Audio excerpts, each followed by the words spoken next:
Hello everybody and welcome back to my channel. My name is Michael and thank you for tuning in for another Budget With Me video. This time we are going to be budgeting for my second paycheck for the month of August. The plan and purpose for this video in particular is to, number one, show you guys what my second paycheck for the month of August is going to be. And then the second thing I'm going to do in this video is to go and do a recap of my expenses to see if I was actually able to maintain the budget this month or if I broke the budget, broke the bank, so to speak, and if I went overboard with my spending. If you're interested in watching more content like this, of watching me set up a monthly budget and seeing whether or not I'm able to maintain it and what my paycheck is going to be to help counteract my spending, then be sure to go ahead, give this video a thumbs up, and subscribe to the channel for more content just like this. So without further ado, let's go over to my Google Sheets spreadsheet that I use to set up my monthly budget, and let's punch in these numbers together. So just to point out what we're actually going to be filling out in today's video, we're going to be filling out this right here, my paycheck number 2. That's kind of the big part of this whole video. The next thing we're going to do is move on to the pay yourself, this category, and we are going to fill out every single one of these categories. That should give you guys a sneak peek of what I mean by that. And then we're going to go through on the expense side of things down here in the red column, and we are going to look at and fill in all the remaining expenses that are not placed in here, the ones without any values. All right, so that's what's coming up. Let's get started. Okay, so the most important thing that I need to fill out first before I go into my sinking funds and my save payments for government student loans and expenses is we need to figure out what I was paid this week. I get paid every other week. I work in healthcare. I'm an occupational therapist. I get paid pretty much on a commission basis. And this paycheck for the second paycheck for the month of August is currently going to be $2,182.32. All right, so as you guys can see over here in the differential column, this basically just says what my paycheck was above the planned expense. So you can see with paycheck 1, I planned for $2,100, but I received a little over $2,300. So this was the difference. With this paycheck, I also planned for $2,100, but received also a little over $2,100, and that number is reflected here. So down here, we can see that my total planned income for the month of August was $4,200, but I actually received $4,490.29, which is above what I planned of $290.29. So now that we have that all filled out, let's go ahead and start filling in the rest of the values for the rest of this spreadsheet. So now moving on to the pay yourself first blue box here. I talked about this in my first budgeting video that I have converted this whole sinking fund column into a pay yourself first because some of these things really don't qualify for the category of sinking fund. But my save payments, which this is the money that I'm currently saving for my government student loans when they decide to become due again, I try to contribute $3,000 every month towards this online savings fund. And at the time of my first budget with me for this month, I had not contributed anything so far this month towards this category. However, if you saw one of my more recent transfer videos I made, you would know that I was able to make a transfer so far this month. The month isn't over yet, but so far I have contributed $1,500 towards this fund, which should be reflected here, but it's not. So I currently have $13,500 saved up for my government student loans when those decide to become due again. That's a topic for another video. Moving on down the list to my Roth IRA. Once again, at the time of last filming, I had not contributed anything towards my Roth IRA this month. However, I have now contributed $100, which, did that just, nope, it didn't. I don't know why this says $1,500. So sometimes when you're filming, you find a hiccup on the spot. And no one pointed that out to me in the last video. I don't know if maybe I made a mistake when I was setting up the filming of this and trying to set up my spreadsheet But apparently I said I had $1,500 in my Roth IRA, which is totally not true. I don't know where that number came from, because what ended up happening was, in my first time I contributed towards my Roth IRA, I accidentally put $500 towards it, not $1,500, and I must have just made a mistake in the last video and put $1,500 there. No one said anything, no one commented, maybe no one watched it. But no, it's actually sitting around $600. Now, I am leaving this number right here as to how much I have contributed. So I've contributed now $600 towards my Roth IRA.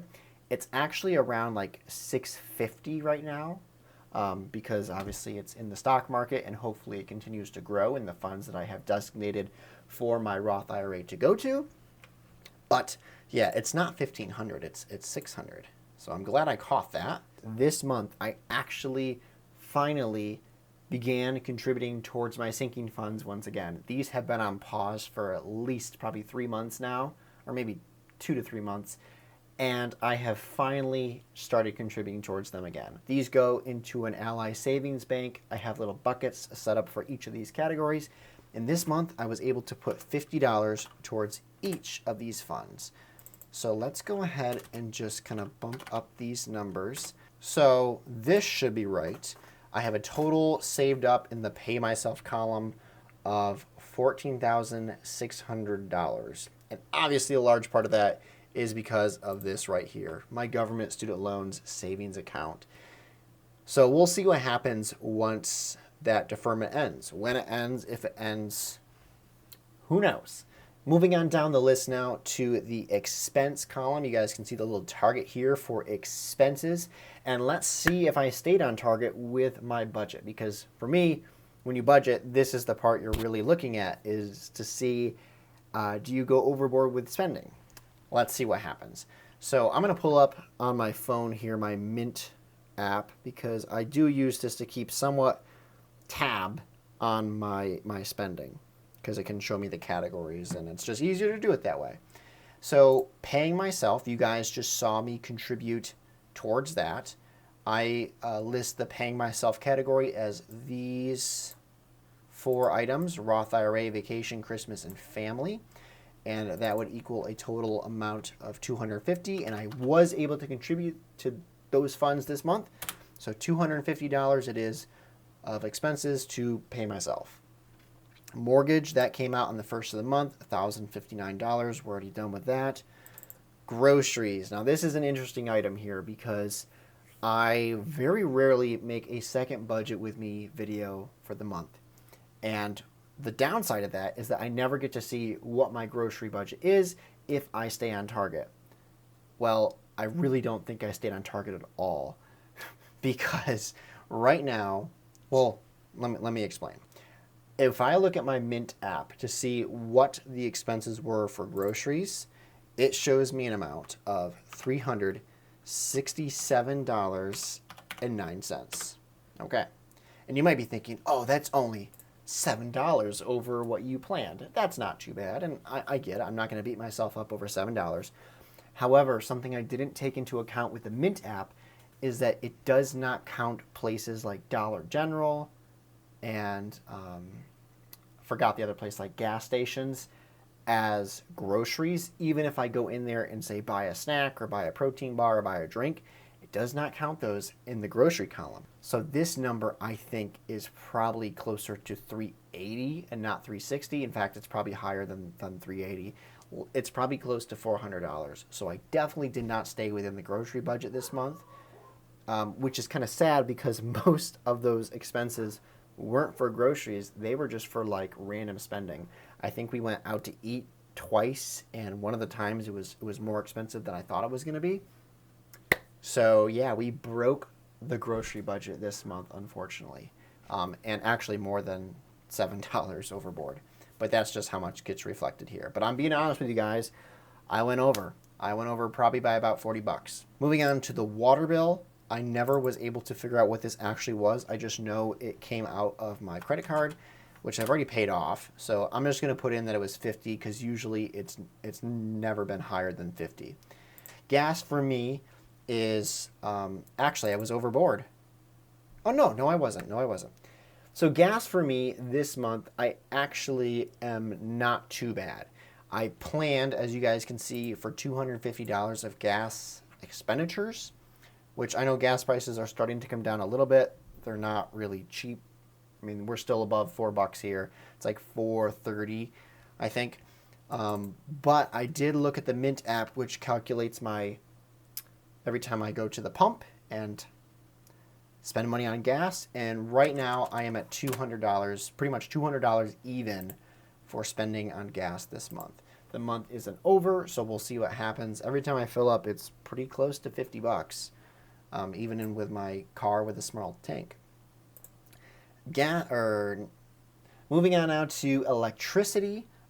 This came in this month and was $189, which I thought was really high. I know it's summer months, so we're running the AC more. That also is influenced by the fact that gas and oil is higher, so my gas and electric is going to be higher as well because that's how we make electricity. But that's already been done away with and paid for. My phone bill. Now, I lied in the beginning because I said that in this video we were going to be able to fill in all the values for my budget. I don't know what my phone bill is this month, and it's actually like past due. I think my aunt already paid it. She kind of just makes a big lump sum payment, and then we usually pay her. But the thing is, we ran into an issue. I told the story already of how I got a new phone, but I paid off my wife's phone in the process and paid off half of my phone now. I got a Galaxy S22, which I think is a price of $800. So I traded in my phone. They were only able to give me $350 towards it. And I think I put either $50 or $100 down on top of that to go towards the payment of the phone. So I would have a lower monthly payment and only be paying for a phone that had a remaining balance of around $400. Well, long story short, when we pulled up the balance, it said that I still owed $800 for the phone. So something did not work. Something's not right. I can't call because I'm not an account administrator. I'm awaiting for my aunt to make a phone call. She told me she was actually going to do it tonight. So we'll see. I'm sorry, guys. I don't have the actual number for that, but it should be lower than $101. Internet is the same, $49.99. Amazon Prime, same. Car insurance, I did have to tweak this a little bit because it's no longer $107. It's $112. I don't know what caused the change, but it's not a big enough change for me to really take a concern with. And then lastly, the expense here of student loans. Obviously, they're not due right now. This is the government deferred loans, which we talked about up here. And I already showed you guys. I was able to put down so far $1,500 this month, which is great. This is like an expense of, this kind of goes in the pay yourself category, so not too bad. And I know I mentioned this before, but if I didn't have this $3,000 price tag on this student loan here that I'm trying to save up, obviously the total expenses would be much lower, like $3,000 lower. So I don't have like some super crazy lifestyle. That's just because I took out student loans, I have to pay the price, and I'm trying to pay the price quickly to get out of it as quick as I can. And let's just kind of look through here. My net income this month is negative $1,247.99. That's not good, but it's not that bad. What it basically means, because some of you are like, whoa, are you going into debt then? No, I'm not going into debt.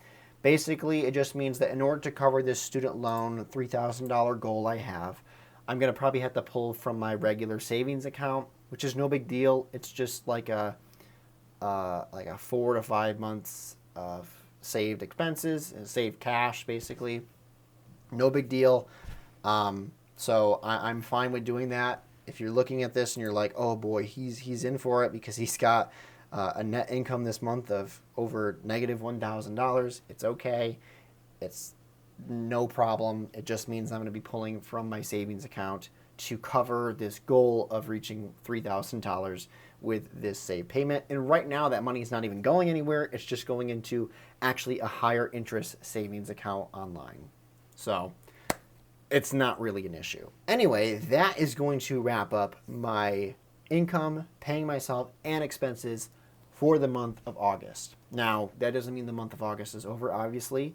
That gas price will probably continue to rise because I'm going to have to do another fill up. I know I went overboard with groceries. I did not anticipate going overboard with groceries. Most of the factors that caused the grocery budget to go overboard wasn't from buying groceries. It was from stopping in at stinking Dollar General and buying snacks there, which they're only like, when I go in there, I probably don't spend any more than $5, but I do go in there quite often because it's just convenient to stop there on the way to work or while working and buy a protein bar or something like that. I guess you live and learn, and I'll have to make some correction for next month to not just adjust the grocery budget, but to have a little bit more self-control, I guess, when it comes to Dollar General.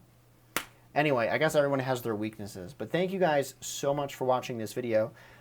Comment down below with how your budgets are going this month. Are you like me and every month you seem to go over with groceries?